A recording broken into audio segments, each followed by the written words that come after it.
Bhagavad Gita Bite-Size Learning, Episode 50, Sankhya Yoga, Shloka 30. Question: Who am I? In the last episode, we discussed that the soul is beyond human comprehension. Let me explain why. The soul is not an object of comprehension because it cannot be perceived by the sense organs. We cannot hear, touch, see, or feel the soul. We cannot explain the soul with the help of language, spoken or written. The soul can be perceived only by experiencing self. A very good example I've heard from Swami Sarvapriyananda is, imagine you are in a room which is pitch dark, even without a small ray of light. If someone asks you, "Hey, are you there?" would you say, "Wait, I will switch on the light to check if I am there," or "Let me ask someone to make sure that I am here"? It would be silly and ridiculous, isn't it? Similarly, to recognize the soul, we do not need the help of any external assurance. We are alive and experiencing life because of the reality of the soul within the prana force, which is allowing us to experience life and perform activities. Dehi nityam avadhyoyam dehe sarvasya bharata tasmat sarvani bhutani natvam shochitumarhasi. O Arjuna, the soul that dwells within the body is immortal. Therefore, you should not mourn for anyone. The verse 30 is a kind of summary of the learning we have received till now. Dehi means the dweller, the soul, which is immortal, and only the physical body is mortal. So mourning is unnecessary is Krishna's message. When we apply this learning in a practical way, life becomes meaningful and easy. Let me explain with a few examples.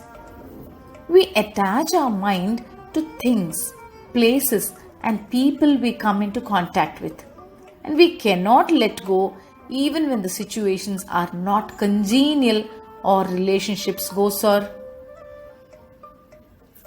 Imagine an employer is troublesome, workplace is toxic, work is not to your liking. You suffer and struggle to manage a work day. You are not ready to move on or let go. Is it not? Fear of change or fear of loss makes you hold on to the job. A spouse is troublesome, arrogant, abusive. You stay in the relationship because you're afraid to move on. Reasons are umpteen. Children, society, parents, relatives. What will people say? How will I manage alone? And so on.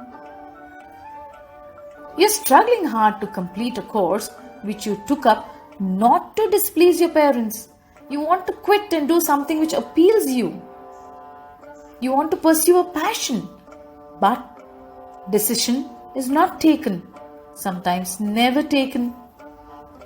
When you are objective in your thought, fearless in your approach, and follow your inner calling, you will be sure of the decisions you take, is it not?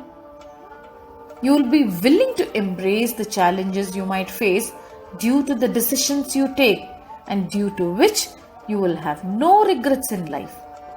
When a person is emotionally secure, independent in thought, has ethics, his peace of mind is assured and insured. According to Bronnie Ware, who has written the book The Top 5 Regrets of the Dying, the regret which tops the list, which is number 1, I wish I had the courage to live a life true to myself, not the life others expected of me. This is a common regret expressed by many people in the fag end of their life. When they look back and see things clearly, being young and healthy brings freedom to perform actions, and many a times we do not realize this truth till we actually lose the opportunity of living our life the way we want our life to be. Life is one large experience where we stitch together multiple small experiences, is it not? Sri Krishna wants Arjuna to understand this fact. that he needs to be fearless in his approach. He needs to stick to the decision which he has taken. He needs to enter the war ground with an objective approach. Even we are like Arjuna. We are caught in confusion many a times. We are contemplating whether we are doing the right thing or not, whether we need to move ahead with our decision which we have already taken or not. Is it not? Thank you for watching. Meet you soon.